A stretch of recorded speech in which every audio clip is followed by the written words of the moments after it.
Assalamualaikum warahmatullahi wabarakatuh. Selamat berjumpa lagi kawan-kawan semua yang bahagia. Pada hari ini kita semua mudah-mudahan tetap diberikan kemudahan, kelancaran ya dalam kegiatan apapun. Oke, saya mau sharing-sharing saja, khususnya tentang saat ini hampir banyak kalangan masyarakat, baik itu seorang pengusaha, baik itu seorang karyawan, baik itu karyawan swasta maupun karyawan negeri ya, yang namanya hutang itu hampir semuanya pernah melakukannya ya.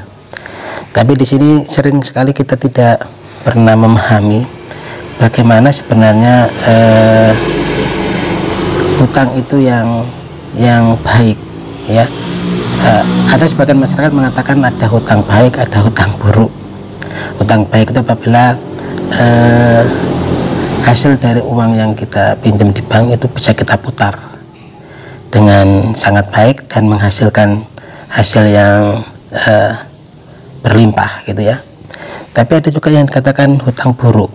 Hutang buruk itu adalah yang sifatnya hutang konsumtif, sehingga keuangan kita akan jadinya tidak baik, mengganggu perekonomian di keluarga. Oke, kita sekarang mau sharing-sharing tentang bagaimana sih sebenarnya kita tentang hutang di bank ini. Sering sekali masyarakat awam tidak mengetahui dengan detail ya pada waktu dia melakukan akad kredit di bank. Termasuk saya sendiri, ini pengalaman pribadi ya, ini pengalaman pribadi. Sebagian masyarakat itu sering pada waktu transaksi di bank itu hanya pokoknya tanda tangan saja, sehingga tidak diketahui dengan detail, dibaca semuanya gitu kan ya. Biasanya kan sampai berlembar-lembar itu aturannya, dan kita tidak dengan telaten untuk membacanya itu. Begitu juga dengan petugas banknya. Petugas banknya juga tidak telaten untuk membacakan itu. Mestinya itu harus dibacakan, sehingga kita sebagai nasabah, sebagai orang yang melakukan hutang di bank itu mengetahui sebenarnya itu aturannya seperti apa ya. Baik teman-teman semua, ini perlu dicermati. Kalau misalkan kita melaksanakan atau melakukan transaksi utang piutang di bank ya, perlu ditanyakan di bank, karena memang ini tidak pernah dijelaskan aturan sistem pembayarannya itu seperti apa. Terus aturan-aturan yang lain tuh kalau misalkan kita mengalami keterlambatan, kalau kita ingin melunasi, kalau kita ingin menutup utang itu seperti apa. Nah, itu yang jarang sekali disampaikan di depan ya. Ini berdasarkan pengalaman pribadi saya ya. Kebetulan saya ngambil properti, kebetulan diberi 200 juta properti itu ya. Itu diangsur harus 10 tahun, berarti kurang lebih adalah 120 bulan ya. Angsurannya itu per bulannya kena 3.300.000 per bulannya ya.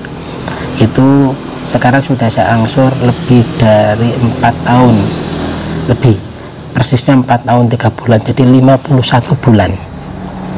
51 bulan itu kalau dihitung itu kita sudah melakukan pembayaran di bank kurang lebih 168,3 juta ya. Oke,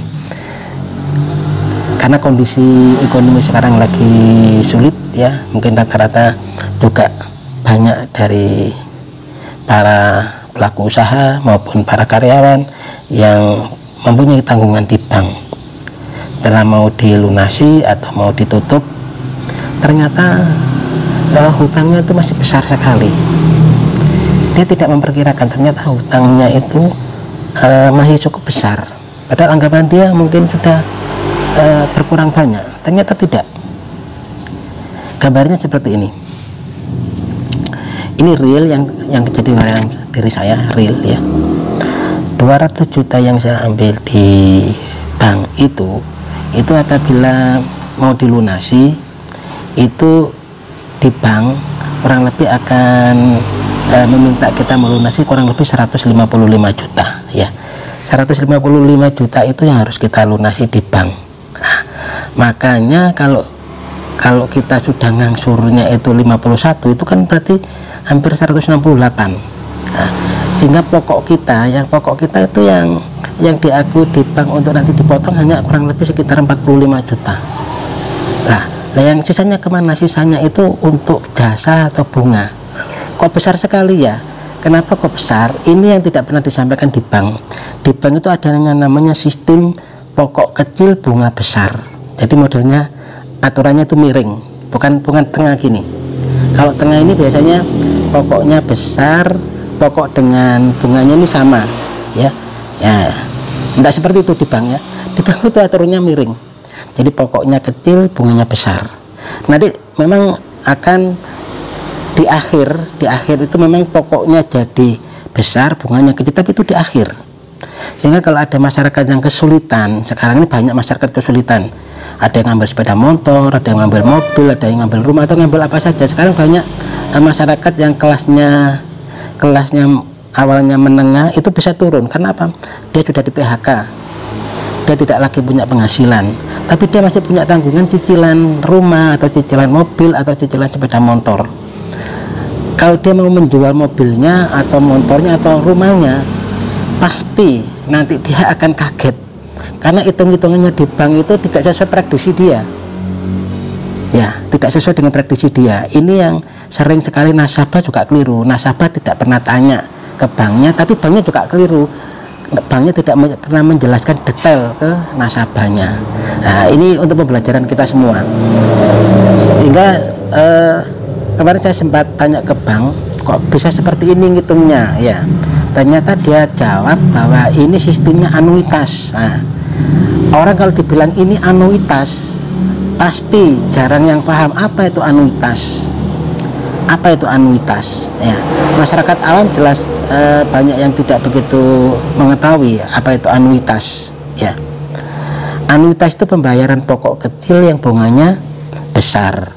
Nah, sehingga kalau misalkan di tengah-tengah dia mau melunasi rumah atau sepeda motor atau mobil, pasti pokoknya itu nanti yang diakui masih kecil.